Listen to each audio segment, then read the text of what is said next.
para quem está vendo o canal aqui do YouTube, o podcast Always in Beta. Hoje num formato um pouco especial, estou recebendo aqui um grande amigo, grande Léo Guto, beleza? Seja bem-vindo aí ao podcast num novo formato. E hoje a gente vai conversar sobre inúmeros aspectos do ser humano, principalmente um conceito, já para introduzir o Léo se apresentar, com relação ao conceito de que a gente vem vendo muito os robôs sendo humanizados e os humanos sendo robotizados. Então, Léo, se apresenta, seja bem-vindo aí, meu cara. Valeu. Para quem não me conhece, eu sou Léo Guto, para quem me conhece também. Eu sou produtor cultural, sou daqui da cidade de Sete Lagoas e conheci o Thiago aí nessas andanças da vida aí, né? Dando carona. A gente acabou fazendo uma conexão, né? E de trabalho e tal, dentro das áreas da tecnologia e da inovação. E a ideia esses cachorros não vão deixar a gente trabalhar. E a ideia aqui é bater um papo, né, sobre as interferências da inovação na nossa vida e o papel também dessas transformações. E eu fiquei lisonjeado aí com o convite do Thiago para a gente falar desse assunto que está, né, atualmente aí nos incomodando de certa forma e também proporcionando aí essa nova interação, né, com mundo, máquina, tecnologia, ser humano, né? Pois é. E aí a gente estava já conversando em off aqui algumas coisas, a gente já trocando ideia, eu falei, não, Léo, vamos gravar isso aqui, porque eu acho que para a gente poder levar essa conversa para as pessoas. E primeiro ponto que, já entrando, é a questão do... Como que você vê, Léo, você que é uma pessoa que vive no meio cultural, vive nesse meio também de muita tecnologia, como que você vê o ser humano sendo robotizado, a gente cada vez mais tendo menos tempo para fazer aquilo que a gente realmente vê como importante, robotizando muitas das coisas, enquanto que os robôs cada vez mais sendo sendo humanizados. Como que você vê isso, assim, até no mundo cultural, e se influencia o seu trabalho? A galera tá participando aqui também. Hoje eles estão muito participativos. Então, cara, é o seguinte, eu nasci em 89, então no ano que eu nasci não tinha nem internet. Também, eu nasci em 89 também. Então eu acompanhei todas essas transformações aí, principalmente no ambiente da arte, da cultura, né? A arte analógica sendo transformada em digital. Eu quando criança ouvia vinil. Brincadeira na água nossa aqui. Brincadeira, não vai dar com esses cachorros. Jogar na água, né? Jogar no chão, deixa. Eles estavam com sede. Dá pra ir cortando, não dá? Não, dá. A gente faz a piada, corta. Porque já beberam água também.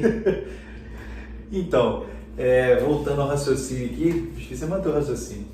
Eu acompanhei, né, todas essas transformações aí. Quando eu era criança eu ouvia vinil e fita, depois passei a ouvir CDs e depois passei a consumir MP3, música digital. Então essas inovações tecnológicas, eu acho que elas são essenciais para se falar em dinâmica de consumo, né? Eu acho que as dinâmicas de consumo afetam muito o nosso modo de ver as coisas. E a gente, por mais que inicialmente se gera uma resistência, eu acho que o ser humano tende a se adaptar com essas inovações e a partir disso passa a introduzi-las na vida como se não fossem nada novo, assim, como se já existisse há muitos anos, né? Essa coisa mesmo da música digital, Spotify, a gente quase não lembra mais como é que era baixar um MP3 no torrent. Eu lembro. Eu falo, a gente lembra porque tem uma memória afetiva, mas acho que faz parte do nosso cotidiano, de uma forma tão visceral, você pegar o seu celular e clicar no Spotify e já ouvir a música, né, que você quer, tá em qualquer lugar do mundo. Meu irmão, não vai dar. Vai pra fora, Jesus. Só encosta. Eles não entram, quer ver? Vai ficar latindo agora. É questão energética, né, cara? Você quer ficar aqui no meio, É cara. uma questão brincando, mas aí sobre essa questão do vinil, eu também vivi um pouco disso também, que eu baixava muita música no LimeWare, eu cheguei até a fazer vídeo, eu até cheguei a fazer CDs para meus amigos, que era CD personalizado, então eu baixava as músicas, Real Play, depois eu ia lá no LimeWare, as músicas que eu baixava, demais. e aí eu vendi, tipo assim, aí meus amigos... Pirateado. Eu digo que eu personalizava, né, porque eu fazia personalizado. Mas é isso que era legal, eu tinha uma menina que eu gostava, era um menino, tinha 15 anos, eu dei ela um CD com várias músicas assim que ela gostava, um compilado, era as playlists da época. Playlist da época, exatamente. Então aí a playlist aí do nosso romance, pá, e dava pra mim. Não, legal demais. E assim, eu comecei na época, meus amigos tinham falado, você não gravou pra mim não, eu te dou R$10. Pô, R$10 na época, era muito dinheiro. Pô, era muito dinheiro. Então assim, acaba que a tecnologia, queira ou não, meio que já tá acompanhando a nossa vida. Eu até brinco que, pra mim, quando as pessoas falam assim, teve um dia que eles me perguntaram no Instagram, você acha que nós vamos nos tornar máquinas? Eu pensei assim, olha, de certa forma o celular já é uma extensão da minha cabeça. Com certeza. Muitas vezes, assim. Você já acorda já ligado nas coisas que você tem ali. Uhum. E aí eu penso isso também, às vezes eu me imagino assim, pô, será que eu perdi meu celular, alguém me roubar alguma coisa? Você sente que realmente é uma parte da sua memória ali que foi embora. Sim. E você precisa urgentemente recuperar aquilo. Aí você vai, né, na nuvem que você salvou e tal. E se de repente você não salvou, você realmente fica... Sim. Dá uma baixa de autoestima. Sim. Caralho, eu perdi algo tão importante. Então o celular realmente virou uma extensão de nós, né, enquanto seres humanos e tal. E... Agora, em 89, 99, não era assim, né? Não era assim. E outra coisa também, eu acho que é importante pensar nessa perspectiva tanto do celular para o computador, porque o computador a gente não tinha essa relação com ele. Sim. Mesmo que seja notebook, né? Sim, não tem. Não tem essa... É como se ficasse distante ali, sabe? Sim. Eu tenho meu computador como uma ferramenta de trabalho muito essencial. Eu não consigo fazer nada sem meu computador. Mas eu não tenho essa relação de dependência dele quanto eu tenho no meu celular. Se eu ficar sem o computador um dia, eu consigo trabalhar. Não com algumas ferramentas, não com tudo que eu preciso. Mas o celular ainda dá. Agora, se eu ficar sem celular, eu não sei nem como trabalhar no computador. Sim. Olha que loucura, né? É loucura. Não, isso sem contar assim, aí falando até no aspecto, né, você como artista, como produtor musical, como uma pessoa que trabalha com a tecnologia associada à música, como que essa relação mudou, assim, porque hoje, por exemplo, eu vejo assim que a música, ela tem toda uma questão emotiva, uma questão de conexão, mas ela também agora tem essa parte da tecnologia. Como que você tem visto isso? Agora, até com o advento do GPT, né, que é o chat GPT, que é essa inteligência artificial, e aí antes da gente colocar para o mundo, né, o YouTube ou no podcast, como que você está vendo isso? Assim, porque você me falou que em off aqui que ainda tem uma distância para a realidade crítica, né, da música, né, porque o cara vai criar uma música um pouco diferente. Então, antes de chegar no chat GPT, que eu acho que é o nosso tema, vamos dizer, mais espinhoso, essas transformações que a gente vem observando, elas alteram as dinâmicas de mercado. Sim, né? Então, ou seja, antes quando você tinha o vinil, você tinha um volume de dados ali que era possível você colocar naquele vinil. Então até a dinâmica de gravação era diferente. Você podia gravar 4 ou 5 instrumentos um por cima do outro, porque senão a fita ia diminuindo e tal, para você converter isso no vinil. Um processo assim, muito artesanal, muito arcaico e que não permitia tanta inovação. E à medida que essas inovações vão acontecendo, maiores possibilidades vão se tomando. Então a produção musical ela se diferencia, né? Os produtores eles conseguem agregar mais elementos, eles conseguem digitalizar processos, a masterização, mixagem, essas coisas elas vão transformando as dinâmicas diferentes. Só que a lógica de consumo, ela altera principalmente o fator mercadológico da arte, vamos dizer assim, né? A arte enquanto produto, ela vai ser alterada, mas de certa forma ela vai ser beneficiada pelas transformações tecnológicas. Como que eu te disse?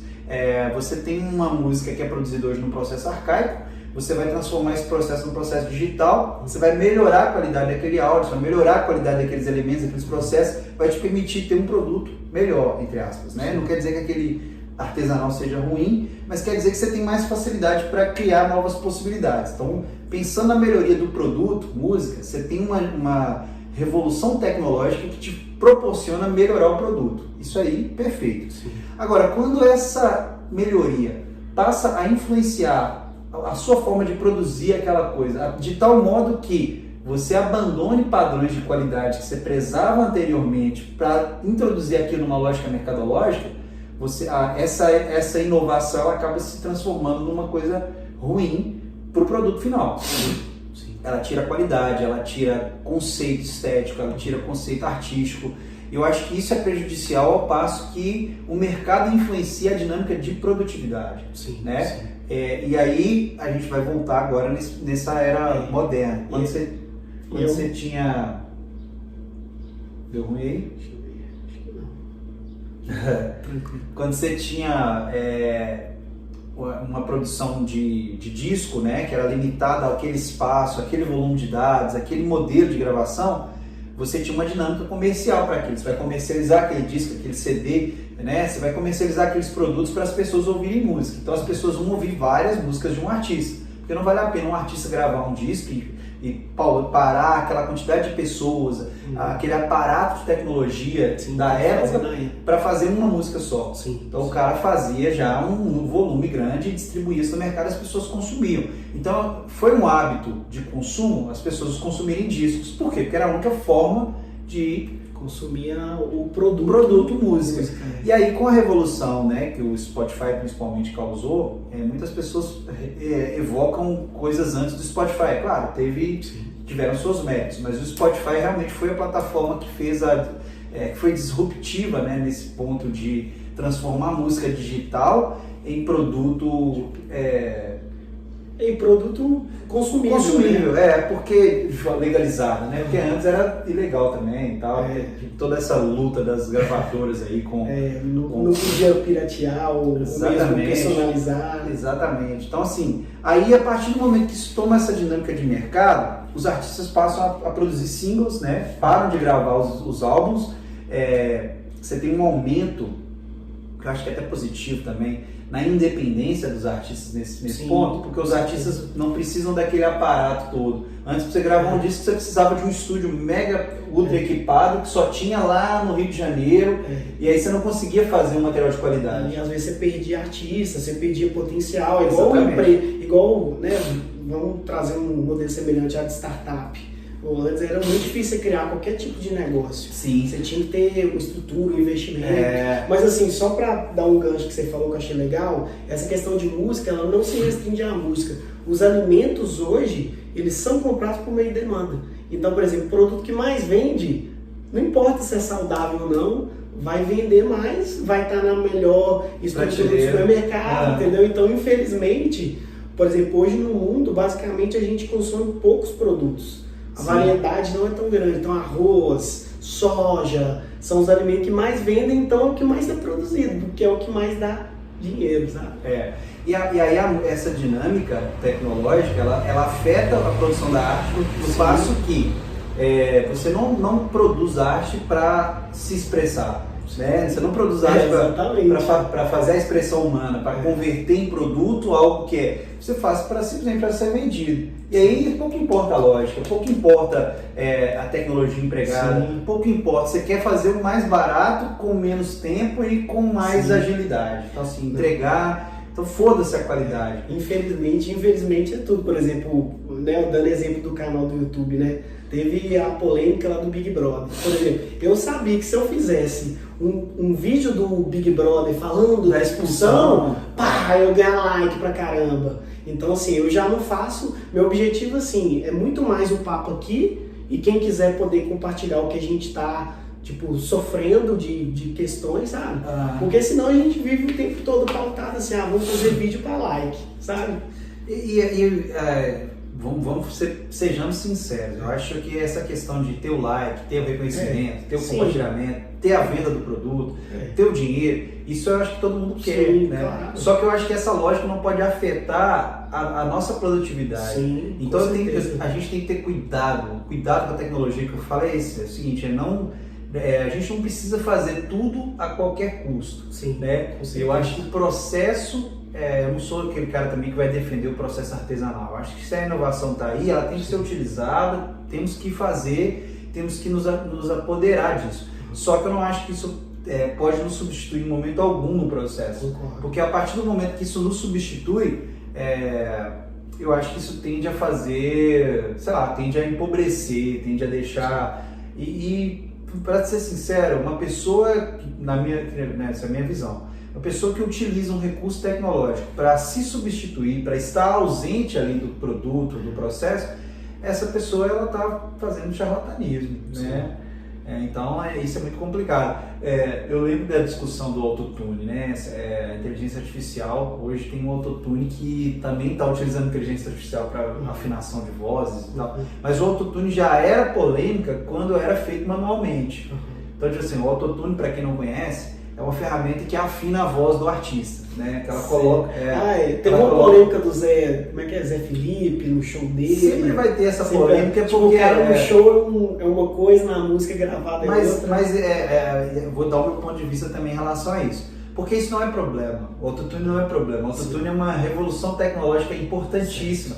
Por quê? Ela permite que você, não só o cara é desafinado e vai afinar, ela permite umas emulações, alguns efeitos que são essenciais para estilos de músicas característicos.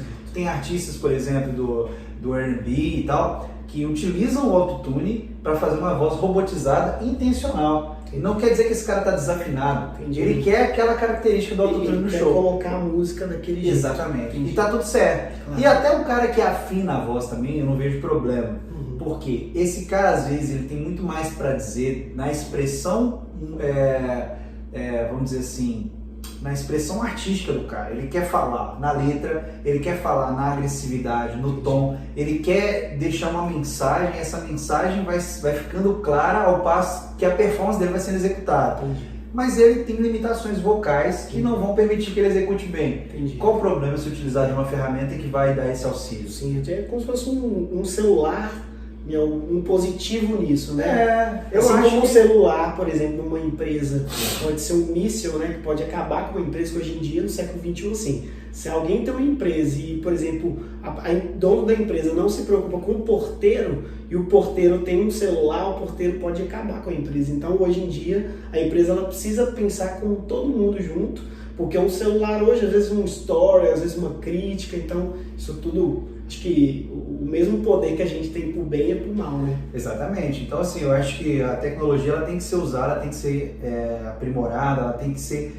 Mas eu tenho essa visão de que temos que usar tudo com cuidado, temos que usar tudo com muita... Tem um limite, com né? muito, tem que ter um pé atrás, sabe? Tem que ter uma humanização. E assim, a crítica também ela é válida, mas não essa crítica cega e banal que as pessoas simplesmente colocam, isso é certo e isso é errado. Eu acho que não tem nada de certo e errado, não é dicotômico, eu acho que é sempre uma construção. E essas construções elas nos permitem caminhar de forma dinâmica, né? sobre os processos. A vida é dinâmica, bicho.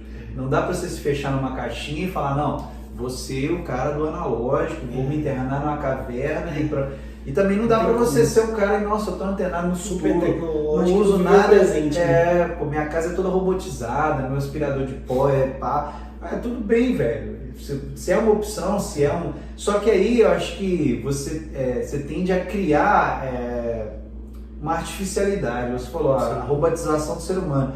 Você vira um ser humano que está muito mais preocupado com questões que talvez não sejam provenientes da espécie humana mesmo, como interações sociais, e você passa a viver em função de algo que é parametrizado.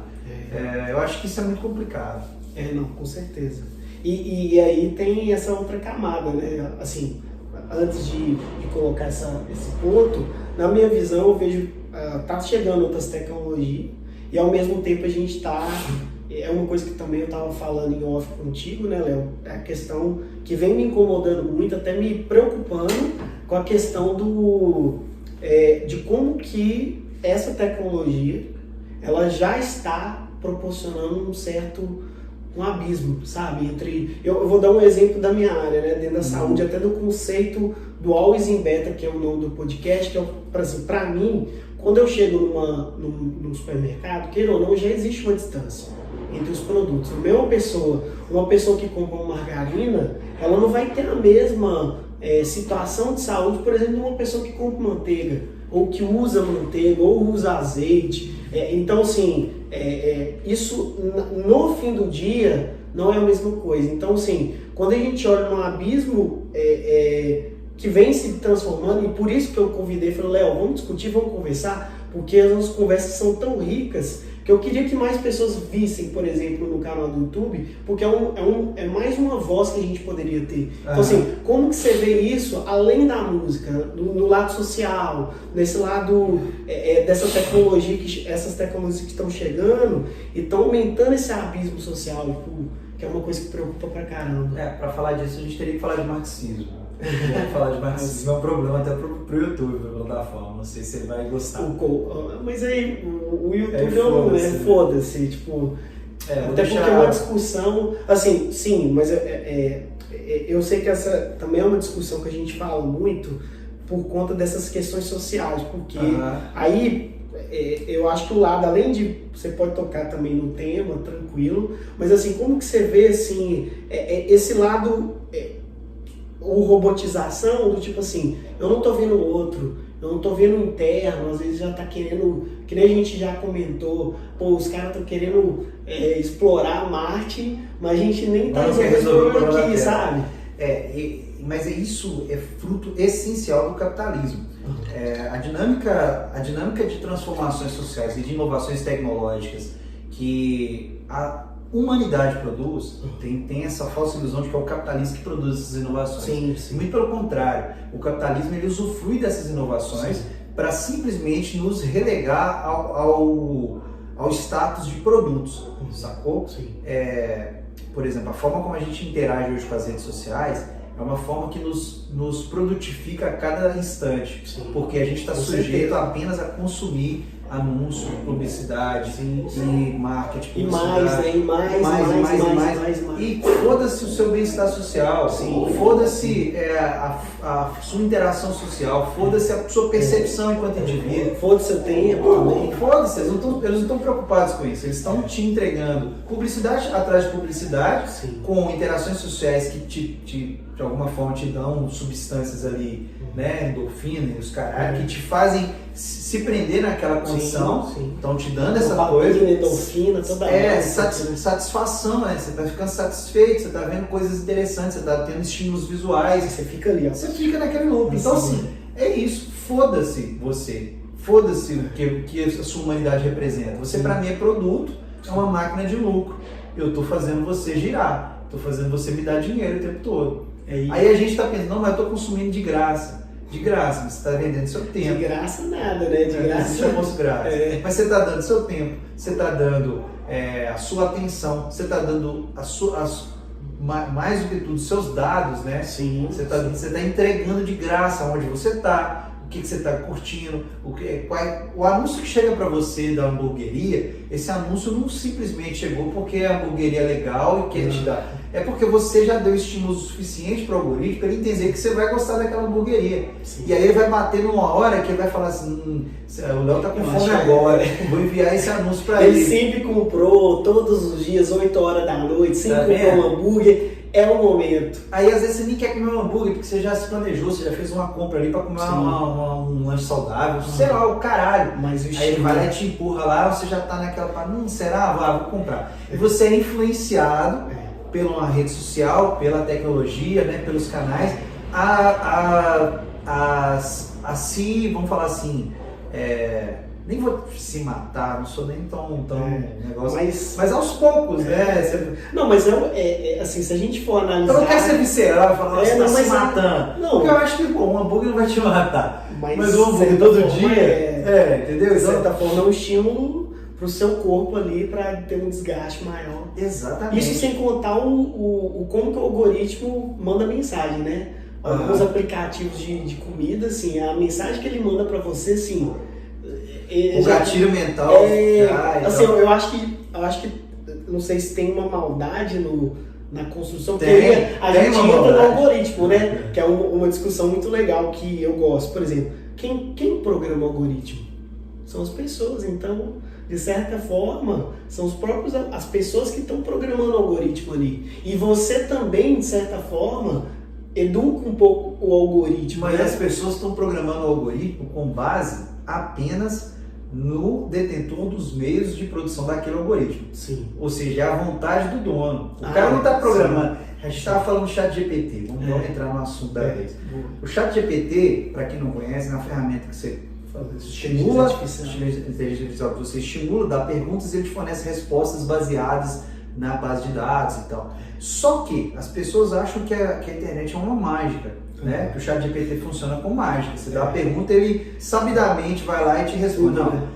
Essa base de dados dele, ela demorou anos e anos para ser construída. Sim. E ela foi construída por pessoas, pessoas humanas reais. De conceitos e crenças e vida. Né? E isso é muito louco, porque há 2 anos atrás eu fui convidado por uma empresa, que eu não sei o nome, que estava aqui em Sete Lagoas pedindo as pessoas para cadastrando pessoas para dizer frases.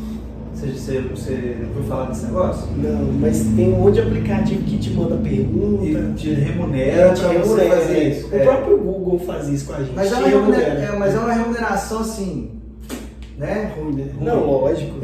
Precarizada. Só que é isso que não entra na cabeça das pessoas. São seres humanos que estão fazendo aquilo ali. Sim. Aquilo ali não é uma inteligência artificial que funciona por conta própria, de forma autônoma, mágica. Não existe isso. Então são humanos trabalhando para fazer a tecnologia. Então tudo que tem de base tecnológica foi construído por mãos humanas, gente. Por cérebros humanos. Alguém programou. Conceito, e alguém está trabalhando fazendo isso até hoje. Sim. As pessoas também se esquecem disso, isso é muito importante falar. Para você ter um Google funcionando hoje, tem até um vídeo que é muito legal, depois você procura na internet, que podemos até deixar o link, que mostra o tamanho dos servidores do Google. É uma coisa sub-humana, gente, é um trem assim, faraônico. São caixas e caixas e caixas e corredores e corredores e corredores de máquinas funcionando ali, com milhares e milhares de seres humanos monitorando aquilo ali. Porque se perde dados ali, você que está acessando o Google ali não tem a sua pesquisa. Então, assim... muito dado. Muito dado. Aí a pessoa pensa o seguinte, mas aí a gente usa as nuvens, né? Então não se perde nada. Meu irmão, perde. Se der uma pane e acabar com tudo, perde tudo. Entendeu? Se acabar se um dia tiver uma tempestade solar e fudeu magnético, fudeu. Acabou tudo. Então, assim, são recursos finitos. E outra coisa, para ter essas coisas funcionando, para ter cada vez mais espaço e tal, é espaço físico que a gente está falando. Sim, né? O espaço precisa de espaço físico, precisa de mineral, a porra do lítio lá. Sim. Então é tudo é trabalho humano.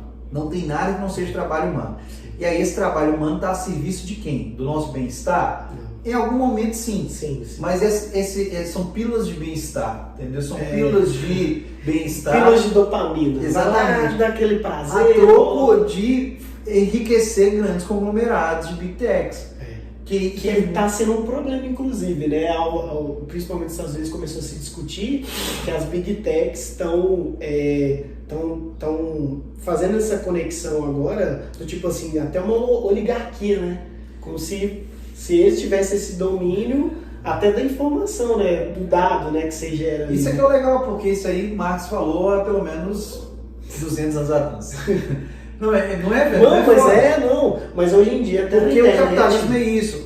Na verdade, o capitalismo, quando ele nasceu, ele não tinha o nome de capitalismo, assim, ele era monopolismo, né? Sim. As pessoas achavam. Por quê? O capitalista era aquele cara que tinha. Que detinha os grandes meios de produção, os grandes latifúndios, as terras, os grandes. E o que mudou hoje é a informação. Hoje, quem detém os meios de produção é quem detém o controle de dados. E aí o que acontece? Você era um pequeno burguês, você era um dono de uma pequena fábrica. Você não conseguia competir com aquela grande fábrica, porque aquela grande fábrica tinha muito mais tecnologia, tinha muito mais capital, tinha muito mais funcionários, então o produto que ela produzia era muito mais barato que o seu. O que ela fazia? É a lógica, né, do capitalismo. Ela se especializava cada vez mais para fazer um produto cada vez mais barato para te tirar do mercado e depois comprar a sua fábrica com preço de banana. Sim. Então, ou seja, as grandes sempre vão engolir as pequenas dentro do capitalismo. Não existe essa lógica do cara imaginar que, mas eu tenho uma padaria aqui na esquina, então eu sou dono dos meios de produção. Não, você não é. Porque se chegar uma rede de padarias grande no seu lado, ela vai te quebrar amanhã. Por exemplo, isso é uma verdade. Olha que loucura, o 99 Food, o Uber Eats, encerraram as negócios. Por quê? Porque o iFood está acabando com eles. E não é porque o iFood é o melhor. O iFood está operando no prejuízo há um tempão. Só que é o seguinte, será que todo mundo aguenta operar no prejuízo para bater de frente com o iFood? Aguenta o próprio Uber mesmo, se você for olhar o balanço do Uber já negativo há muito tempo. Mas aí é a coisa da especulação, né? O mercado gira em torno da especulação, mas daqui a não sei quantos anos. Não, e outra coisa, o cara também, bichão, tudo que o cara ganha com o Uber, o grande acionista lá, tudo que ele ganha com o iFood, ele reinveste em propaganda para fazer o cara crescer mais e reinveste e tal. E você sempre vai ter propaganda de iFood, mesmo a empresa dando prejuízo e foda-se, não tá nem aí. É porque a lógica não é ganhar, a lógica dos caras não é ganhar dinheiro, a lógica dos caras é quebrar a concorrência para ficar o único, para virar monopolista. Aí a partir de quando ele é monopolista, ele define o que você pode consumir ou não, quanto que você vai pagar ou não. A própria Coca-Cola, a estratégia da Coca-Cola é essa, né, na verdade. Tipo assim, ou acaba com tudo ou eu te compro. Compra todo mundo. Ou como diz, te dá opção, né? Eu te compro ou você faz parte ou você tá fora, né? E isso é... Não, mas assim, na parte... Saúde. Nessa parte da tecnologia, assim, o que me preocupa...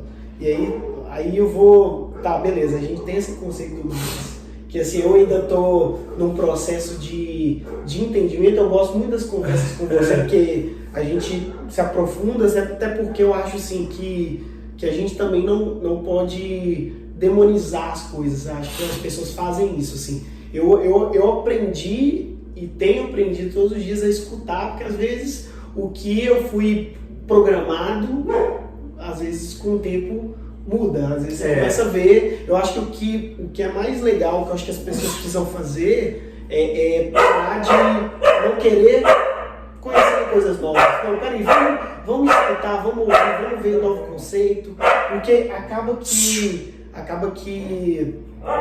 muitas das coisas que 10 anos atrás eu achava, hoje não se encaixa. Eu acho que o ser humano o conceito, o normal in beta é isso, porque a gente tem que estar sempre beta, né? E aí é um dos poucos conceitos da tecnologia, né? Porque quando fala usuário, já é ruim. Usuário de tecnologia, e o conceito do beta, que é um conceito de quando alguém cria alguma coisa, é beta de sempre ir lá, receber feedback, melhorar. Então, assim, eu vejo que nós, seres humanos, a gente precisa cada vez mais ter esse tipo de discussão, porque às vezes a gente demoniza, a gente fecha os olhos por algo que é importante. Então, quando eu vejo, por exemplo, essa questão da tecnologia e tudo que você falou, Léo, eu propriamente eu gosto, assim, de ouvir e de começar a entender, porque assim, beleza, temos a solução. Como fazer? Como criar? Como que a gente hoje... Porque, por exemplo, eu vejo, beleza, todas essas lideranças tecnológicas, elas estão olhando para um lado que, para mim, me preocupa, porque a gente já está num abismo. Hoje, eu recebi uma mensagem de um amigo meu falando que 2030 já não é meta, agora é, tipo, manual de sobrevivência. E aí, cara, assim, tipo, como que a gente lida? Porque a tecnologia, assim, ela é muito boa, igual você falou, dopamina, tá, de certa forma, até nos cegando algumas vezes. E esse passo, como que a gente... Porque parece que não tem... O que me preocupa é que parece que não tem um caminho, mas é um caminho, assim, que exige muita transformação das pessoas, sabe? Vamos lá. Eu acho que eu peguei a jogada. Eu gosto muito de ser otimista, apesar de ser materialista e trabalhar muito com a realidade dos fatos. Eu tenho essa característica, até por uma questão da minha filosofia, né? Eu sou marxista-leninista, portanto sou materialista, né? Então o materialismo dialético é a base de estudos do marxismo, é a base que faz entender as transformações sociais, colocá-las em perspectiva e pautar o futuro disso. Então, a perspectiva como você falou, das big techs, da ganância do capital, da expansão da revolução tecnológica em prol do benefício de poucas pessoas, isso tende a elevar um futuro muito pessimista, de destruição, de aquecimento global, não vai ter planeta suficiente, né? Não vai ter planeta suficiente para já não tem, na verdade, acompanhar as evoluções tecnológicas. Só que o otimismo ele parte da perspectiva de entender que podem surgir transformações sociais baseadas na conscientização das pessoas, né? A gente começar a se entender como espécie sociológica e parar de se entender apenas como indivíduo, né? Porque o Facebook, o Meta, o Instagram, ele não está na minha vida como indivíduo. Porque apesar de eu ter os meus estímulos individuais, a minha dopamina, eu não uso ele sozinho, eu uso ele com você, eu preciso daquela interação social. Então nós precisamos das pessoas. Então quando a gente começar a se entender, até esse entendimento de sociedade que nos fez evoluir, que nos fez chegar até onde a gente está, a gente precisa voltar para esse conceito social e extinguir o individualismo do pensamento tecnológico. A tecnologia ela tem que ser um bem comum, ela não pode ser um bem individual. E se ela atende a interesses individuais, ela em si não cumpre a função tecnológica. Né? A inovação, a revolução tecnológica, ela tem que transformar o padrão de vida social para melhor. Se ela simplesmente piora o nosso padrão de vida, ou causa dano ou ao planeta, à natureza, ou para atender interesses individuais ou específicos, essa evolução tecnológica ela não nos serve mais. E a gente passar a entender essas perspectivas e começar a extinguir essas evoluções na nossa vida.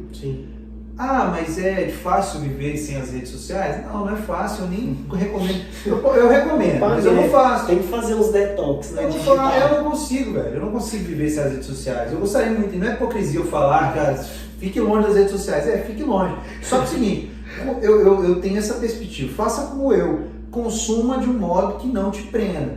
Por exemplo, pague o quanto você puder pagar. Eu gosto do Spotify gratuito.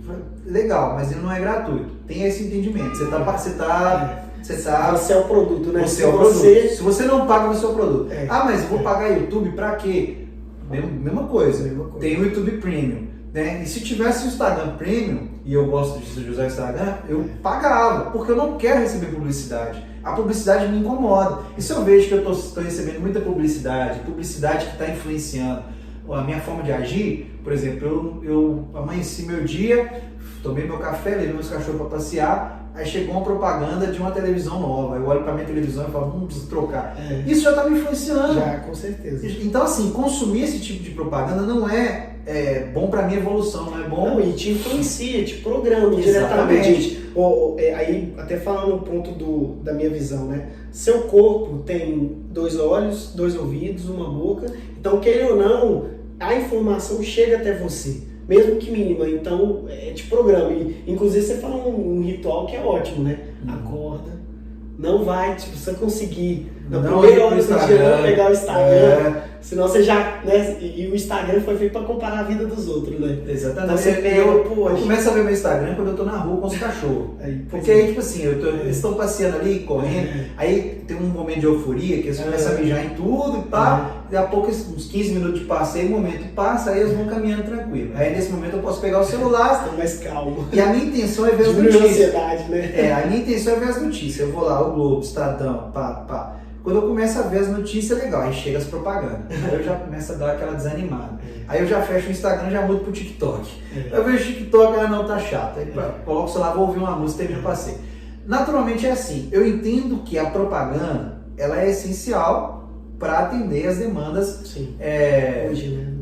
vamos dizer assim, mercado. ela é essencial para atender as demandas do mercado, né? Mas ela não é essencial para atender as minhas demandas pessoais. Sim. Eu não preciso de propaganda na minha vida. Sim. Eu não preciso de propaganda. A não ser que seja uma propaganda de algo que seja muito benefício. Por exemplo, pare de consumir álcool com tanta frequência. Pô, esse é uma propaganda legal pra caralho. Eu queria ter muito receber isso. Não fume, beba mais água. Mas não vai existir esse tipo de propaganda. Sacou? Na verdade, o próprio mercado, quando você vai criar uma solução dessa, você fala assim, como que você vai pagar? Quem vai pagar essa solução? Essa seria a propaganda legal pra sua vida. Faça atividade física, entendeu? Isso é propaganda. Agora, essa propaganda, consuma isso, compre aquilo, que é o tempo todo, assim... Aí nós vamos entrar no assunto das indústrias. Farmacêutica, médica, de alimento. Pessoal, inclusive tem um amigo meu médico que ele estava discutindo isso esses dias, que uma multinacional processou ele porque ele, como médico, estava expondo certas questões de produto. Então, assim, isso não vai acontecer. Tipo, aí, descendo um pouquinho, né, do conceito marxismo, né, as indústrias, elas não querem que você não consuma, elas querem que você consuma. Inclusive, isso eu posso até citar, porque eu fiquei revoltado com isso. Um dos CEOs aí de uma grande multinacional, o que eles fizeram? A citação dele é o seguinte: o brasileiro come pouco salgadinho. O brasileiro só come 1,8 quilos salgadinho por ano. E é pouco. Eu achei um absurdo, porque a lógica dele é o seguinte: não, você tem que consumir mais para que eu possa ganhar mais, para que as minhas ações possam valer mais e que eu possa ser reconhecido como um grande CEO. Ou seja... E a sua saúde que se dane. Que se dane sua saúde e que se dane o conceito de ESG, né? E do ambiente, assim. Eu só quero que você consuma salgadinho. E aí fica uma lógica, que até um filme que eu gosto dessa parte... Eu gosto de uns filmes assim para fazer refletir, que é o filme Idiocracy, que chama Idiocracy, que assim, a gente chega num tempo, né, que aí, até entrando num ponto também que a gente está seguindo a pauta não tão organizado, mas tudo bem, que é a questão do QI. Hoje as gerações estão chegando, você é de 89, eu também sou. As gerações estão vindo com um QI e com uma inteligência cada vez menor, emocional, uma inteligência... Isso você acha que tem uma relação direta com esse consumo, com essa programação? Totalmente.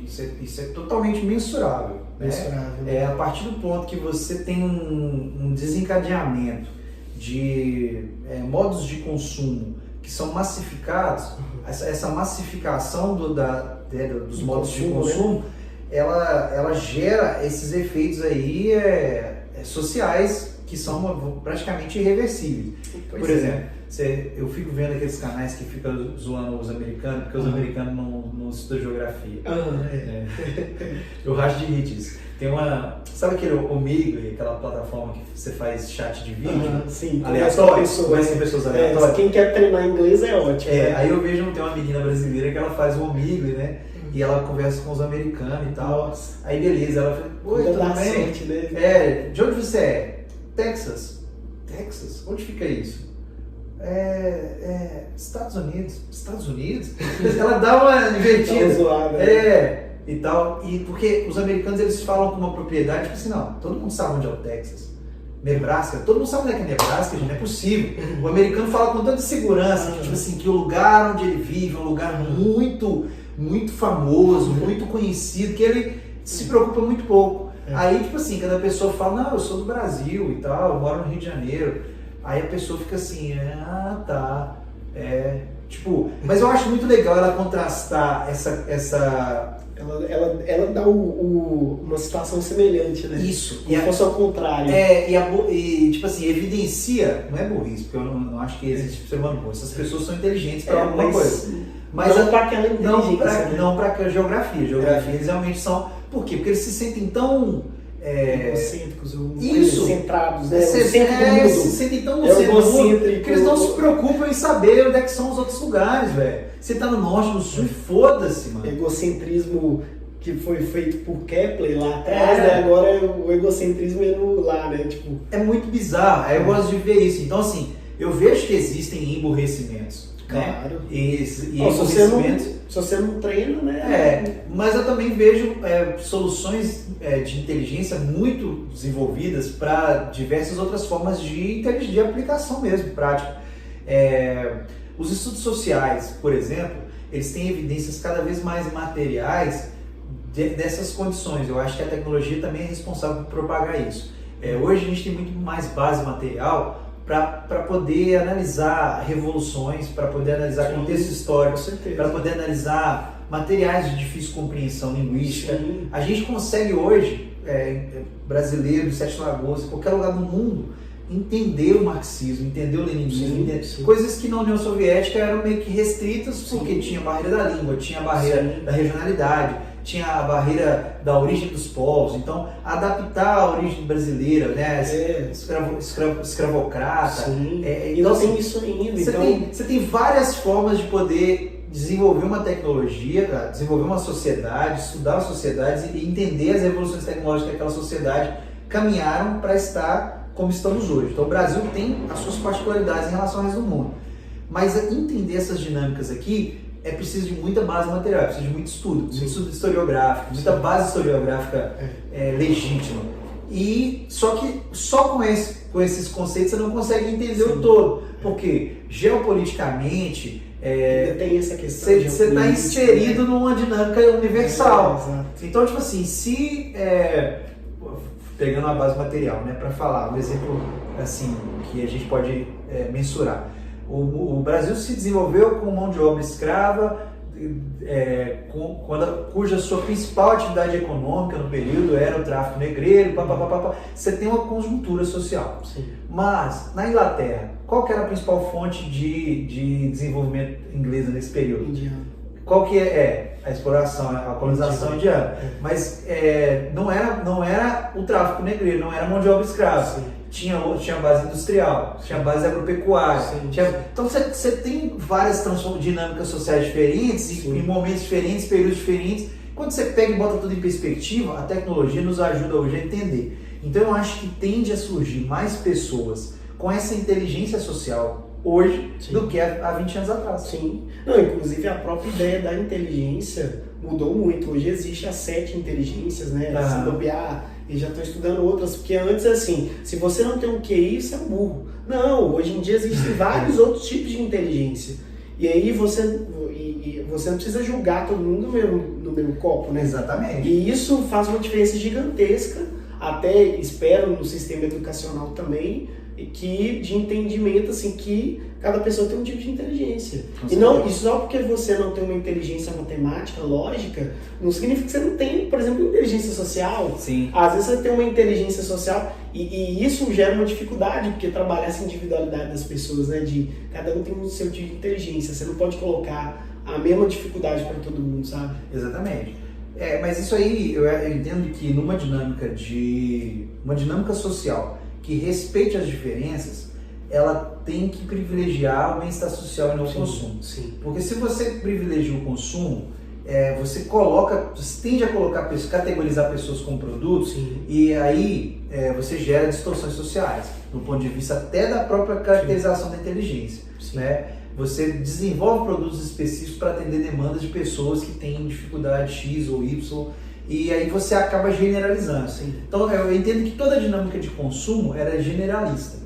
Apesar de ser segmentarista em determinados padrões, vamos nichar e tal, existe no marketing essas coisas de nichar o público e tal. Mas de qualquer forma, essa massificação transforma essas pessoas em um público geral, com características muito gerais. E essas segmentações, elas são específicas baseadas no tipo de produto que você quer fornecer. Mas você entende todo mundo como produto.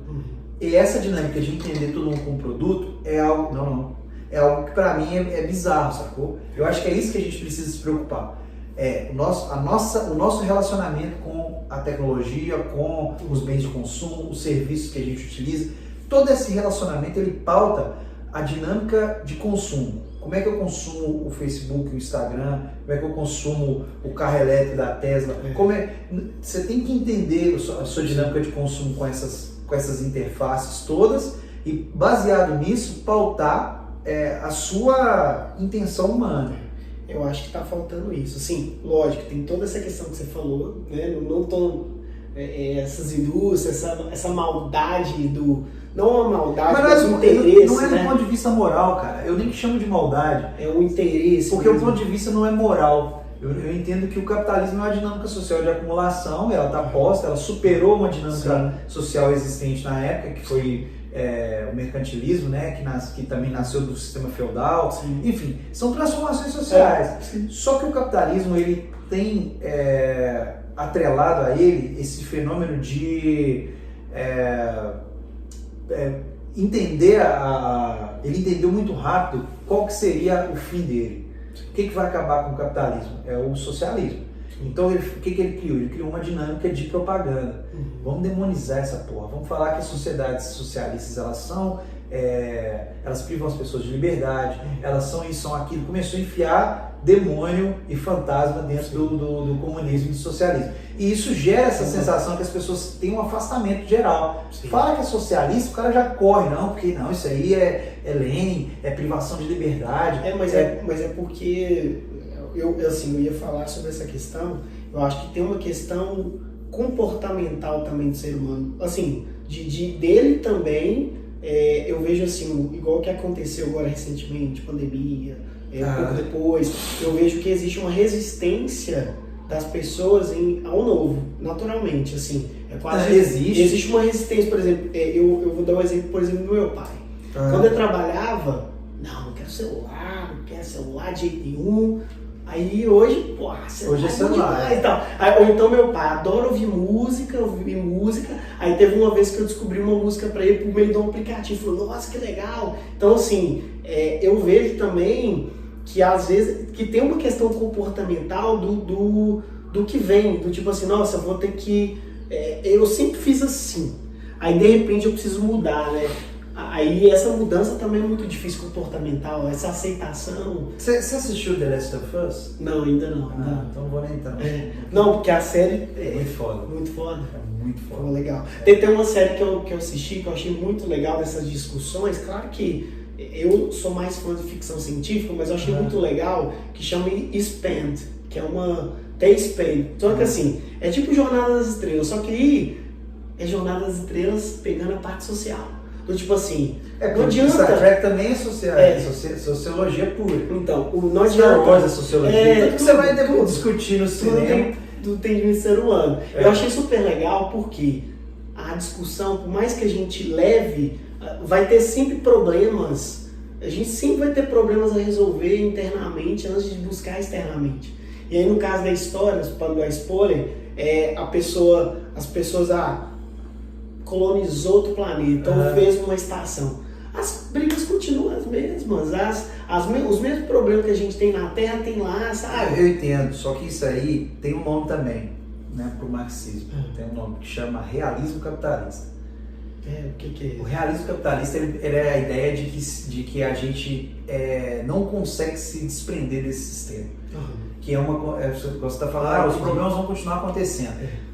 Que a gente não tem base material para afirmar isso. Mas é muito difícil a gente não ter essa sensação. Porque a gente está tanto tempo vivendo esse sistema. Assim. A gente está tanto tempo vivendo esse sistema. Você fica... É um sistema que tem... o capitalismo tem 150 anos. Sim, então quando você pensa assim... 150 anos vivendo nessa porra. Você ignora que foi mais de 600 anos de feudalismo. Sim. E que, tipo assim, os caras também não viam fim naquele sistema. Como é que vai cair essas monarquias? Os caras têm poder absoluto. Nunca vai derrubar. Então toda sociedade que for vai ter rei. Se colonizar outro planeta vai ter rei. Se você chegar em outra terra vai ter rei. Não, entendi, concordo. Mas é porque no caso dessa série, eu critico a situação porque lá é isso que você falou, mas tem uma questão assim que eu peguei pra mim que eu achei legal, os conflitos conflitos internos do ser humano. Entendi. Tipo assim, aí nós vamos chegar lá, eu entendi. Toda sociedade vai ter seus problemas. Sim, não existe. O erro das pessoas é pensar também que o capitalismo, que o comunismo, né, vai ser o livro das testemunhas de Jeová, tá ligado? Você abre assim, tem abraçando o leãozinho, o tigre no meio das pessoas. Porra, não existe. Toda sociedade é complexa e vai ter problemas complexos. Sim, Acontece que os problemas dentro do socialismo e do comunismo são problemas diferentes. sim. Que a gente não dá para afirmar E aí a pessoa categoricamente. não sabe lidar, talvez, alguma pessoa tá muito essa longe coisa da de- realidade, do estudo da pessoa. Mas nem precisa estudar, porque a gente não está vivendo essa dinâmica social. não tá. Eu acho que a gente tem que estudar os problemas sociais que a gente está vivendo hoje, Sim. pegar a casualidade deles. O que está causando esse problema Pois aqui? é, e falta... Aquecimento global, destruição É. ambiental. Que porra é essa? O que está causando isso aqui? É. Ah, não, é o consumismo, É. é a alta produtividade baseada no lucro, é a expropriação. Então vamos resolver o problema de hoje. Tem que Mas, resolver o problema de hoje. é isso que eu ia entrar, porque, por exemplo, Aham. a gente está numa cidade igual Sete Lagoas, e aí recentemente vários tremores, e aí eu tava conversando com um primo meu, que ele é um primo, é uma pessoa que estuda até dentro da parte geológica, e ele falando que Sete Lagoas é uma das cidades que mais tem cavernas. Eu não sabia, tipo, até então, qual que é a associação que tem, talvez, Pra dessa... gente estar, por exemplo, no Circuito das Grutas, né? Sim, É, ó. que é Peter Lund aí e tal. É. Circuito das Grutas, a gente está cercado disso. Sete Lagoas Mais de é 60 metros para baixo. Sete Lagoas é um vale. É um vale. É um vale. Então, assim, um vale que é... O que é o conceito de vale? Ele é cercado por montanhas. Então, ela é rebaixada. Sim. E há boatos aí, não sei se você tem materialidade, que a gente está abaixo do nível do mar. Por isso que a gente tem várias lagoas. Sim. Porque a gente está tão baixo que o lençol sobe, né? No caso. Sim. Mas são explicações geológicas que eu não tenho base material para discutir. Mas baseado em boatos e tal, não sei o quê. Então, assim, eu escalo, então eu conheço as formações rochosas aqui, né? Calcário. Calcário, naturalmente, ele tem sedimentação. Dentro deles são sucros e um monte de cavernas e tal.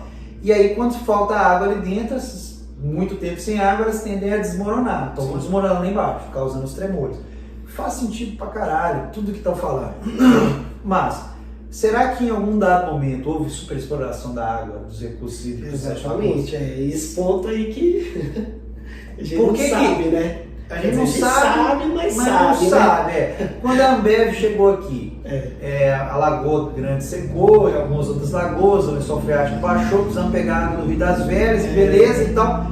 E ninguém discute essas coisas. Exatamente. E ninguém está discutindo. Não. E isso também é uma coisa que eu super critico também. Foi um dos pontos que eu discuti com esse meu primo. Falei, olha, E qual que é o problema? Mas aí, associação direta qual que é o com problema isso. da Ambev, velho? Tira água, fica sem água, fica... E aí o que acontece? A Ambev, né? Você tem o Lema, o Sucupira e o Marcel Teles.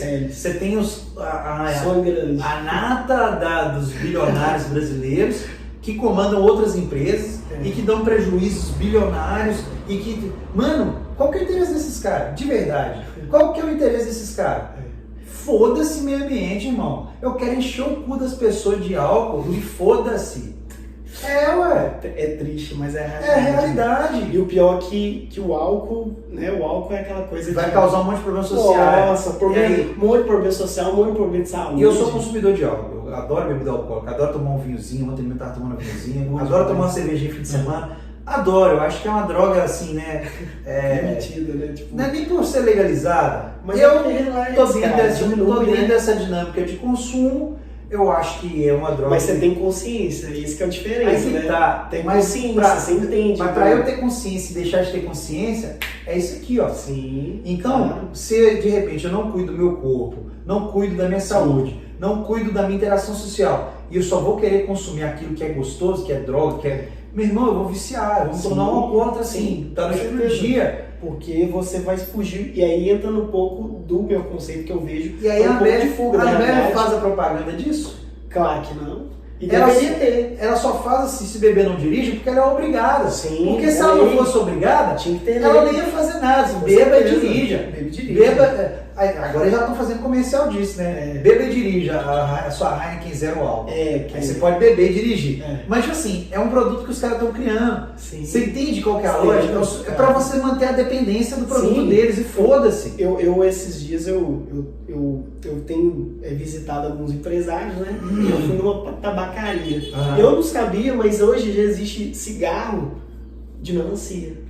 Cigarro. Não, mas eu sei que é uma coisa banal, mas assim, pra mim eu não sabia. Eu falei, caraca, então eles pegaram um produto e adaptaram às novas gerações pra ficar mais saboroso, né? Até o vape lá, né? Aquele cigarrinho. Então, assim, você vê que a galera tá literalmente, desculpa a palavra, cagando pros outros mesmo. Tipo, ó, quero lucro, quero... E foda-se, que é o lado aqui que eu falo muito no podcast, da saúde. Eu não tô ligando pra sua saúde. Se você quer beber, a responsabilidade é sua. Se você quer consumir, se você quer comer mal, né? Sabe? E aí eu fico imaginando assim, uma família que recebe um salário mínimo. O que ele vai comprar no supermercado? Vai comprar azeite? Soro de leite, vai comprar soro de leite. O que mais? Salsicha. Né? E eu falo assim com propriedade. Mas esse cara só está recebendo um salário porque ele é explorado. Não, sim, mas você entende que lá, além dessa questão do salário, quando ele vai, por exemplo, chegar nesse meio, já existe uma diferenciação de preço. Mas é isso que a gente tem que entender. É diretamente proporcional. E a saúde, ou a pessoa também. É diretamente proporcional. A pessoa, quanto mais tem, mais ela vai ter acesso. Mas isso faz um sistema. Por quê? Vamos lá, mano. Vou pegar o Paulo Lema lá, o Teres, o Sucupira. Pode pegar esses caras. Esses caras não são donos de um tipo de empresa só. Sim. Eles são donos de vários conglomerados e eles têm ações em vários outros tipos de empresas que se conectam. Sim. Se você causa problemas de saúde nas pessoas, você tem um outro jeito de ganhar dinheiro com isso. Sim. Indústria farmacêutica, você tem os planos de saúde, Sim. você tem várias outras formas. Então, tipo assim, mano, eu tô causando o vírus e o antídoto. E tá tudo bem, por quê? Porque eu condiciono a pessoa a viver uma vida miserável, eu condiciono a pessoa a não praticar esporte, não ter saúde, porque ela vai ficar 12 horas trabalhando, então ela não vai ter tempo para desenvolver isso. Sim. Eu condiciono ela a se alimentar mal, para consumir os meus produtos que eu produzo, que são uma porcaria, e depois se recorrer aos meus planos de saúde, por quê? Eu sou o cara que tô lá no governo mandando eles privatizar o SUS. Por quê? Porque eu quero que fortaleça os meus conglomerados de plano de saúde.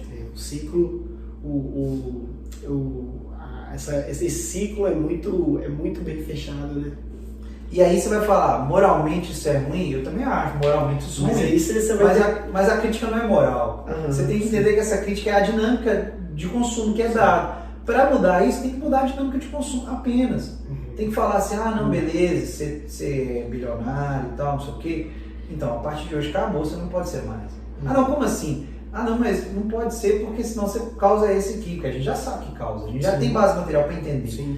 Não, mas eu quero continuar, mas não pode, dentro do meu país não pode não. A China já faz isso. Já. Aí eu ia colocar isso, eu vi uma reportagem. Em certa medida a China faz isso, não. Chama os bilionários, vem cá. Aqui não dá, você não pode. Vem cá conversar. Aí o cara vai e fala, não, mas eu quero. Então sai daqui, vai para outro lugar. Aí às vezes o cara não sai, a China vai lá e prende o cara. Aconteceu um cara desses dias que ficou famoso, porque o Xi Jinping... Jack Ma. O Xi Jinping é um tirano, porque ele prendeu um bilionário. Mas é porque, às vezes, as pessoas não têm... regras. Mas é porque... Tem regras. É porque é muito complexo, assim, essa história. Quer dizer, não é complexo, talvez eu não tenha entendimento suficiente para discutir. Apesar de que eu concordo, porque eu vi essa reportagem, inclusive, que os bilionários da China, eles têm o vira e mexe, eles somem, entre aspas. O sumir é do tipo, né, o pessoal deve conversar e falar, vem cá, isso aqui, essa dinâmica não funciona. Eu defendo o seguinte, pode parecer até tirania da minha parte, mas eu defendo defendo que se o cara realmente não quiser, olha, eu não quero, não tem jeito, estou acostumado a ganhar bilhões e bilhões, eu quero fazer isso para sempre. Não tem jeito. Você vai ter que ir para outro país, ou os caras, não, mas eu não quero, eu quero continuar. Eu vou, sei lá, vou brigar, vou guerrear por isso. Então esse cara tem que ser extinto. Não, é porque assim... Acabou, simples assim. Tem dois pontos que eu acho que eu já até comentei isso com você, assim, como eu não conheço a China, eu não consigo, talvez, colocar essa situação, do tipo, beleza. Conheça um cara que chama Elias Jabbour. Ele é o maior estudioso da China no Brasil atualmente. Sim. Ele é um cara que é PhD, super bem conceituado. Legal. Ele tem um canal no YouTube. Colocar aqui embaixo para quem quiser ver. Acho que TV Grabois, uma parada assim. E Conexão Xangai. Esse cara, mano, ele é um analista estudioso mesmo, de toda a conjuntura social chinesa e tal. Ele é autor de um livro, China Socialismo do Século XXI, que é um livro assim, que ganhou prêmio, foi premiado, porque tem só base material, historiográfica, para você ler e entender por que a China é o que é hoje, qual que é a conjuntura atual. Aí eu vou acrescentar um detalhe, porque a minha experiência anedótica faz sentido também nesse contexto. Eu trabalhei na Iveco durante um tempo. A Iveco, para quem não conhece, é uma indústria de caminhões multinacional. Multinacional porque ela é italiana, né, tem origem italiana, se fundiu com o grupo da Fiat, da Chrysler, né, da Jeep, e depois da Case New Holland também, a Case New Holland. Então é a italiana com grande parte da ascendência americana e beleza. Foi se estabelecendo no mercado chinês. Na época eu trabalhava lá, a gente até importou um modelo chinês para adaptar aqui, que era o Vértice. Então na China, a Iveco não se chamava Iveco, ela se chamava Naveco. Por que isso?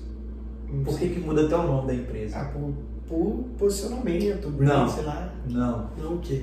O governo chinês detém 30% ou mais da empresa. Verdade. Quer explorar meu mercado? Venha! Você quer vender seus caminhões para os meus... 30% é nosso. Mas eu tenho que ter algum direito aí. Eu tenho que ter direito na tecnologia, eu tenho que ter direito nos lucros, eu tenho que ter direito nessa porra. É assim que o TikTok está quase sendo banido nos Estados Unidos, e nos Estados Unidos não é permitido... Não, na China não é permitido Facebook, Instagram, redes sociais. Mas eles têm. Não, tem um deles, né? Mas não é o deles, é o mesmo. Mas o Mark Zuckerberg. É o Mark Zuckerberg, só que a China tem um percentual. 30%, ou mais, eu não sei quanto que é os percentuais de fato, mas assim, a China permite o Facebook, pode vir, só que aqui você não vai chamar Facebook, você vai ter um nome chinês, eu não sei qual que é, mas tem. Se você for estudar a China, você vai ver, tem Google, tem YouTube, tem tudo lá. Sim. Porque os chineses não tinham essa tecnologia, entendeu? Mas aí os caras levaram pra lá a tecnologia, ó, você tem a rede social? Tem. Quer explorar o meu mercado? Explore, só que você tem que me dar parte disso. Sim. Eu tenho que ter capacidade de desenvolver algo parecido aqui, porque eu não posso ficar dependendo da sua tecnologia. Então o Xi Jinping, com essa estratégia, ele fez a China se desenvolver e ser hoje a maior potência econômica mundial. Na verdade não é só ele, né? Tem, assim, como eu te falei... Desde Mao Tse Tung. Assim, tem até um documentário que eu vi esses dias passados, contando como é que foi a grande, sei lá... lógico que tem os seus vieses lá, logicamente, né? Que a gente tem que ter a consciência também. Eu acho que o mais legal do que a gente vem conversando, assim, tenha consciência do que está acontecendo, tenta sair um pouco da sua vida, né? Da ideologia. E, tenta ver de fora, tenta não ver com preconceito ali do que está rolando, né? E lá tem um documentário que teve esse espaço, né? Porque, assim, só do fato de ter espaço para poder falar, lá na China, mostrou o documentário, por exemplo, dos bebês, do período lá que podia ter um filho só há muitas controvérsias, assim. Não, exatamente, no próprio documentário tem uma base sobre isso. Tem uma base material muito, muito forte, assim. Por quê? Toda revolução, ela gera problemas. Sim. Aquela sua coisa, a adaptação, claro. O novo e tal. Então, a Revolução Maoísta na China, ela causou problemas, assim, grandiosos. Mas causou muito mais problemas para os grandes conglomerados, para as grandes corporações, para os grandes latifundiários, do que para a sociedade de modo geral. Eu mesmo não tenho tanto material para poder falar sobre isso. Mas é isso. Então, assim, se hoje, por exemplo, vamos pensar que vai haver uma revolução brasileira. O Brasil vai se tornar socialista, né? Vai haver problemas sociais grandes. Mas os maiores prejudicados, eu te afirmo com categoria, os maiores prejudicados serão Lehman, Sucupira, Teles. Esses caras vão sofrer demais. O resto da população, que é 99%, vai sofrer um pouquinho. Sim. Entende? Esses caras, por quê? Se você hoje, vamos imaginar, qual que é o seu salário hoje médio? Bobo, sei lá, chuta um valor aí, não precisa ser o real não. 5 mil reais, 6 mil reais. Você ganha 6 mil reais por mês. O Marcel Teles ganha 200 milhões por mês. Nem sei quanto que é, mas vamos imaginar que é algo em torno disso. Bem mais, cara, porque só o senhor... Aí vamos imaginar que hoje nós vamos... há uma revolução, há um processo, nisso vai ter um problema de industrialização, vai ter alguma dificuldade. Seu salário vai cair para 2 mil. Você que recebe 6, vai ser muito ruim. Você recebe 6 mil, seu salário vai cair para 2, bicho. Você vai ficar, caralho, eu tô vivendo com 30% do meu salário. Vai ser muito ruim para você. Mas o cara que ganha 200 milhões vai cair para 1 milhão. É muito mais que você, bichão. É muito mais do que você sonha, que você tá de 6 mil, você caiu para 2 mil. O cara que é de 200 milhões caiu para 1 milhão. É muito mais que você 1 milhão dele, mas a queda dele vai ser muito mais drástica. E esse cara vai sofrer pra caralho para adaptar essa realidade de 1 milhão. Sim. Mas 1 milhão para você salvaria pra caralho, porque é muito mais do que o que você ganha. Sim. Então é isso que eu tô te dizendo. A revolução, ela proporciona uma queda na qualidade de vida a princípio, né, inicialmente, mas ao passo que isso se desenvolve, isso é provado também pela história, né, no Laos, no Vietnã, países que tiveram uma revolução, o quanto esses países se desenvolveram no período pós-revolução, com base mesmo no crescimento tecnológico, com base na inovação, com base no investimento em inovação tecnológica. Por quê? Você passa a não precisar investir em tecnologia para poder favorecer grandes conglomerados. Você investe na tecnologia para melhorar a qualidade de vida das pessoas. É que nem o ministro quem que foi esses dias que deu polêmica? Os caras falaram, vamos taxar o Uber. Ah, mas o Uber vai querer sair do país. O cara falou, foda-se, a gente bota o Correios para fazer. Aí a galera começou a zoar. Ah, porque o Correios é ruim e tal. Eu desafio, o cara falou, eu desafio.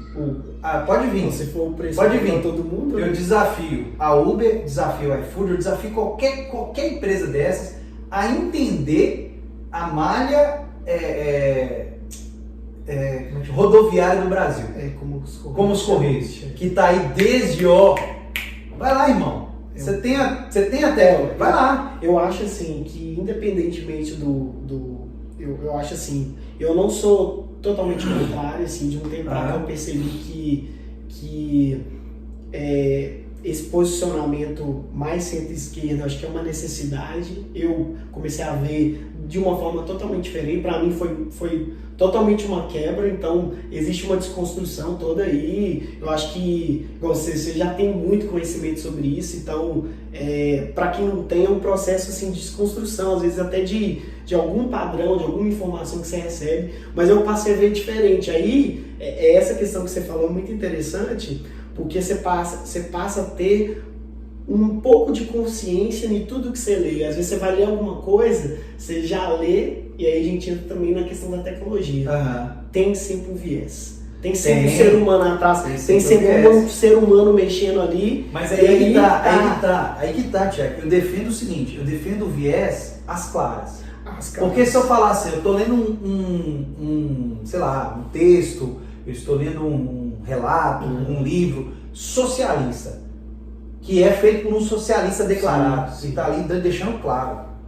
Aí você já lê com o viés que você quiser. Agora, quando o cara fala assim, eu não tenho viés nenhum não, eu sou partidário e está escrevendo alguma coisa, esse cara está sendo um filho da puta. Porque ele tem o viés, mas é porque ele está deixando o viés ali. Sim. Só que o viés dele está oculto, ele não se declara. Então, e normalmente quem faz isso é a direita. Normalmente quem fala que, não, eu não sou de esquerda nem de direita, é de direita. Não, eu sou de esquerda e de direita. Batata. Porque o cara, ele clama não ter um viés, mas todo mundo tem um viés, não sejamos otários. Com certeza. Todo mundo tem um viés, tudo que se escreve tem uma... E aí, você falou, a gente lê as coisas separando a nossa ideologia. Eu tenho acesso a material de direita todos os dias, eu leio tudo. Sim. Só que quando o cara se vende para mim como um político, partidário, não, eu sou imparcial. Quando o cara já vem com essa, eu já falo assim, é um filho da puta de um mentiroso. Esse cara tá tentando me enganar. Não existe imparcialidade, entendeu? Isso é uma quebra bem grande, cara, assim, pra quem tem mas eu acho que... Eu acho que você ser imparcial na notícia é uma coisa. Sim. Então, um veículo de mídia, né, tem que ser imparcial na hora de dar a notícia. E fala assim, materialmente, seu celular está conectado a essa base aqui. Isso é material, seu celular está conectado a essa base e acabou. Agora você fala, não, seu celular está conectado a essa base que está com esse negócio aqui que está feio. Já é minha opinião. Sim. E o que é a minha opinião? Ela vai te influenciar, você vai olhar e realmente está feio. Então, assim, eu tenho que me ater ao material se eu quero ser imparcial. Eu não posso falar que isso aqui está feio ou bonito, por mais que esteja, porque é a minha opinião. Mas você não acha que existe uma dificuldade histórica, sei lá, não sei nem dizer, assim, das pessoas de de não julgar, de não trazer todo esse aparato, toda essa vivência, às vezes até negativa, tipo, de já fazer esse julgamento, tipo assim, aí eu virava assim, cara, tipo, isso não me interfere, isso não atrapalha nada no meu funcionamento aqui. Tudo bem. Entendeu? Eu entendo. Tipo assim, individualmente você consegue... Isso não me muda. Tipo, eu sei. Você deu uma opinião, eu falo, cara, foda-se, velho. Tipo, individualmente, entendeu? eu acho que isso acontece. As pessoas individualmente elas vão ter aquela opinião e falar, caralho, vai se fuder. Só que socialmente é muito impossível você... É muito impossível, é ótimo, mas assim, é impossível você... entender que isso não vai produzir nenhuma dinâmica social. Sim. Porque as pessoas estão de base materiais diferentes. Sim. Então, se vai influenciar um ou outro, você não dá pra você saber. Não, sim. Não, Entendeu? com certeza vai, cara. E, tipo, então, assim, pessoas, socialmente... Assim, se você não tem um trabalho seu próprio, de terapia, de, sei lá, você vai se influenciar. Exatamente. É mesmo você pegar o Instagram, ver uma foto de um cara que tá lá em Nova York, não sei o que isso quer, aí você tá lá no centro de Sete Lagoas e fala assim, puta merda, o cara tá lá no Nova York. Eu mesmo tenho muito, tipo assim, eu tenho muita preguiça de revista de socialite, tipo, Jornal 7 Dias, Sete Lagoas. Olé, Todo final de semana é uns barão diferentes que eu nunca vi na vida comemorando aniversário. gente que eu nunca vi Eu tô mentindo, eu tô mentindo, velho.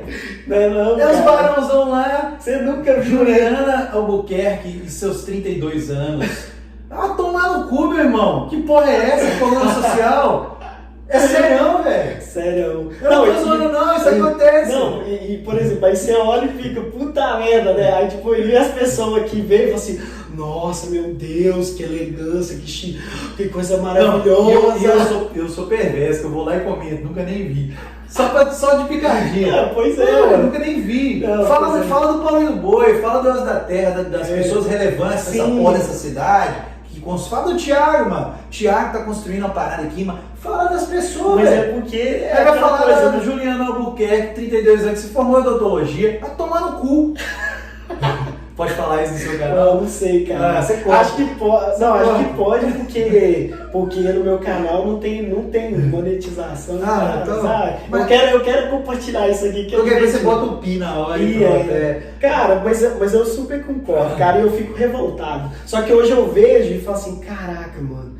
Você consegue separar. Eu consigo separar, mas tem gente que vê, nossa. E essa gente que vê é a maioria das pessoas. Pois é, aí vê porque continua fazendo. Se continua fazendo, tem gente que vê que, ai, que coisa maravilhosa. Então, assim, eu tenho conversado com muitas pessoas, eu sou muito agraciado que eu escuto todo mundo, cara, tipo, escuto todo mundo, tipo, igual, por exemplo, teve um dia desses que eu achei muito legal, que eu tava assim, andando e tal, aí eu fui na padaria, comprei um lanche e tal, aí eu passei, né, a pessoa tava com um café, uma pessoa que vive em condição de rua aqui em Sete Lagoas, aumentou pra caramba, e as pessoas estão nem aí, continuam não estando nem aí o que tá acontecendo. Eu falei, não, peraí, vamos ver o que tá acontecendo. Será que tá tendo alguma... É necessário olhar com um certo grau de empatia? Posso te dar só um dado? Pode. O aluguel de Sete Lagoas de 3 anos pra cá aumentou pelo menos 50%. Pois é. Aí se o aluguel aumenta tanto, não tem lugar pra morar, e aumenta a quantidade de pessoas morando na rua, tem alguma correlação, Sim, hein? Não tem? Lógico. Tem que ter alguma correlação. Lógico, eu morei em São Paulo, lá é a mesma coisa. Só que as ter pessoas não têm um grau também de sensibilidade, entender? Pô, peraí, tem um... Eu acho que é vagabundo, né? Meu irmão, se você gasta hoje 1.000 conto pra morar numa casa, você precisa 1.000 conto pra comer, qual que é a opção? Vou morar na rua e vou gastar meus 1.000 conto. Com certeza. Em São Paulo tem muita gente que mora na rua e trabalha formal. Sim. E que toma banho em banheiro de posto, Sim. e que come em restaurante popular, sim. e que dorme na rua. Sim, porque não tem condição. Porque não tem condições de pagar uma Mas é rua. porque o que eu acho que falta também, não que falta na verdade, né? Que é muito bom sempre as pessoas saírem da realidade delas, se elas conseguirem, se tiver condição, né? Que às vezes também não tem, e ver a realidade, entendeu? Ou, às vezes não nem precisa ir longe, não. Vai lá e, tipo assim, às vezes, porque até isso as pessoas têm um certo... Como se a pessoa não fosse humana também, né? Tipo assim, cara, e aí? Tipo, conversar, sabe? Tratar todo mundo igual, pra mim, é o grau da educação da pessoa, é como que ela trata todo mundo igual, sabe? Você vai num lugar e fala, não, e aí, troca ideia. E aí, nesse dia, eu fui dele, né? Eu comprei um pão pra pessoa, falei, não, tomou um café aqui. E eu perguntei pra ela, mas é que a gente não consegue emprego, a gente não consegue trabalho. Então, assim, cara, é assunto para outro podcast. Porque... Só que ele teria que ser o seu. Vamos teria que fazer. ser o cara. Mas só disso, velho, entendeu? Mas vamos lá, só para concluir eu acho que esse papo aqui que foi muito interessante. Eu acho que tudo, a tecnologia, ela para servir aos interesses da comunidade, para servir aos interesses da sociedade de modo geral, ela tem que privilegiar o ser humano. O ser humano enquanto espécie. Sim. E não um ser humano especificamente. Sim. Porque quando a tecnologia é feita para um ser humano, ela com certeza vai estar explorando o outro. Porque ela precisa de mãos humanas para poder. Então, se a gente pensar que a tecnologia é essa obra divina, eu detesto esse canal do History Channel lá, que fala que os caras construíram a pirâmide lá porque os ET vieram e deram a tecnologia. Mano, é uma parada que os caras não têm capacidade de explicar e traz o negócio como mágico e faz que o negócio. E a tecnologia é tido como assim: Elon Musk é enviado por Deus, fez o carro elétrico porque Deus iluminou a cabeça dele. Irmão, se esse cara não tivesse uma base de pessoas trabalhando naquela porra, o cara. O Steve Jobs foi expulso da sua própria empresa porque ele era um carrasco, ele era um filho da puta.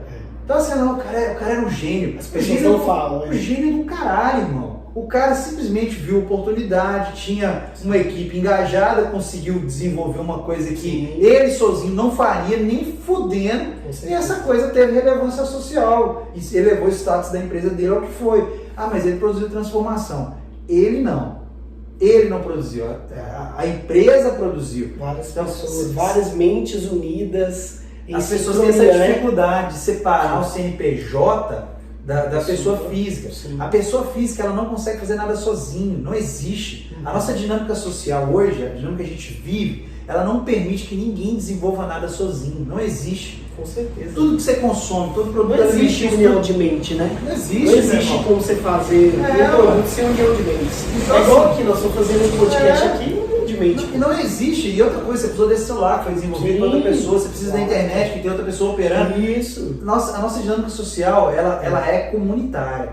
Então, se o indivíduo começa a se destacar e fala assim, todo mundo faz isso aqui, mas só eu posso lucrar com isso, isso já distorce o objetivo da tecnologia. Isso já transforma a tecnologia em algo que não vai trabalhar no desenvolvimento da humanidade.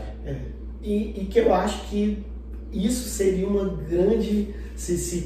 eu não sei como fazer isso, aí teria que ser outro podcast, talvez. Tipo, como, cara? Que isso Revolução marxista. Eu sabia que você ia falar isso. Mas como? Como é? Lenin escreveu como fazer. Pronto, tá lá. Mas é isso. É porque o socialismo ele não é um passo gigantesco na história da humanidade. Ele é um pequeno passo. Sim. Sacou? É uma evolução pequena. Por quê? Mas vai revolucionar muito. Claro, toda revolução ocasiona várias... Mas ela é muito pequena, ela é muito simples de ser implementada. Ele tem uma dinâmica social que vai superar a dinâmica social que a gente está atualmente. E quando eu te digo que vai superar... É porque falta essa parte social, né? Mas... Estamos evoluindo a tecnologia social. Mas quando eu estou te falando que vai superar, não é com uma previsão, não é que eu estou fazendo isso, nossa, o cara está baseado... Não, velho, é porque é a dinâmica mesmo das coisas, elas vão se superando. Então a nossa próxima fase evolutiva é a fase socialista. E aí, ser socialista hoje é ser vanguardista, porque você já está pensando lá no futuro. E ser conservador hoje é você atrasar o progresso. É isso que é. Né? A etimologia das palavras deixa muito claro o que é o conservador. É o cara que quer conservar o sistema que está vigorando. E está tudo bem para ele também. Então, essa luta de classe entre os conservadores e os vanguardistas, ela acontece. Não é de hoje. Né? Não é de hoje. Só que se perceber do lado que você está, você quer o progresso ou você quer a conservação? Isso é que é a pergunta, sacou? Aí entra várias coisas. Mas eu acho que esse é que é o caminho. Você quer ser progressista, irmão? Você quer caminhar para o progresso? Ou você quer ser conservador? Aí tem que aceitar as mudanças, tem que aceitar o processo. É por isso que eu falei, eu acho que tudo isso concordo boa parte, mas eu acho que as pessoas, o primeiro passo é você entender que você tem que olhar para você e entender que você não é, o mundo não gira em torno de você. Tipo, é simples assim, é básico primeiramente. Você precisa dos outros. Você precisa dos outros. Você não consegue fazer Nada sem os outros. Exatamente. Então, é parar de hipocrisia, entender assim, você vai ter que ser beta mesmo. E não é beta Red Pill, que eu acho ridículo, velho. Eu acho ridículo. Não, pô, não, pode ser. Se o cara quiser ir, foda-se. Mas o conceito aqui do always in beta é você sempre tá. Você também até pensando isso, tá meio copo do Campari, você parece um pouco aí. Não, mas eu já aceitei, cara. O mais legal é que eu já, tipo assim, eu vi que essa questão do cabelo é um pouco de uma vaidade. Então, a partir do momento que eu aceitei isso. Aí, ó, eu pedi. Aí, não, mas o Léo tem até pra repassar, né? Vaidade. Mas assim, eu vi que é uma coisa que. Não, mas é super legal, porque eu me desbloqueei dessa fase, tipo, de boa.